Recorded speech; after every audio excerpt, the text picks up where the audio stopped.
My generation, we were born into war. Giant monsters attacked our world. We called them kaiju. What Pacific Rim does is it gives an answer to those monsters. So we built some monsters to fight back. We have the Jaegers. Since the first movie, humanity's had 10 years to redesign the Jaegers and prepare for another attack.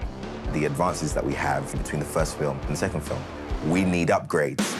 That's what I'm talking about! They're bigger than life. The special abilities that some of these Jaegers have are pretty damn cool. I really wanted to preserve the spirit of the first movie, that you have humanity coming together to fight a common enemy. No matter how big they are, we can come together and we can win. Jaeger pilots, do you understand? One way to find out.